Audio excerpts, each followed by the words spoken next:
അല്ലാഹുവിന്റെ പ്രവാചകൻ സ്വർഗ്ഗത്തിലൂടെ നടക്കുകയാണ്. പടച്ചുറപ്പിന്റെ അനുഗ്രഹങ്ങൾ കൊണ്ട് നിറച്ച സ്വർഗ്ഗത്തിലെ പഴങ്ങളും സ്വർഗ്ഗത്തിലെ കൊട്ടാരങ്ങളും സ്വർഗ്ഗത്തിലെ അരുവികളും സ്വർഗ്ഗത്തിലെ പൂന്തോട്ടങ്ങളും സ്വർഗ്ഗത്തിലെ എല്ലാ അനുഗ്രഹം പാലരുവികളും തേനരുവികളും ഒഴുകുന്ന പടച്ചുറപ്പിന്റെ സ്വർഗ്ഗമുണ്ടല്ലോ. ആ സ്വർഗ്ഗത്തിന്റെ അനുഗ്രഹങ്ങൾക്ക് നടുവിലൂടെ മുത്തുനബി ഇങ്ങനെ നടന്നു പോകുമ്പോ ആയിഷ സ്വർഗ്ഗത്തിന്റെ മധ്യഭാഗത്തൊരു കൊട്ടാരം കാണുകയാണ്. അല്ലാഹുവിന്റെ സ്വർഗ്ഗത്തിന്റെ മധ്യഭാഗത്ത് അവിടെ ഒരു കൊട്ടാരം കാണുകയാണ്.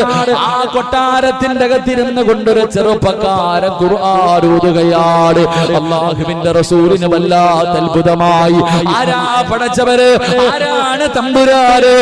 സ്വർഗ്ഗത്തിന്റെ മധ്യഭാഗത്ത് വീട് കെട്ടികെട്ട് വീടിന്റെ അകത്തിരുന്ന് ഖുർആൻ ഓതുന്ന ചെറുപ്പക്കാരൻ ആരാണ്? തമ്പുരാന്. മുത്തുനബിക്ക് വല്ലാത്ത അത്ഭുതമായി.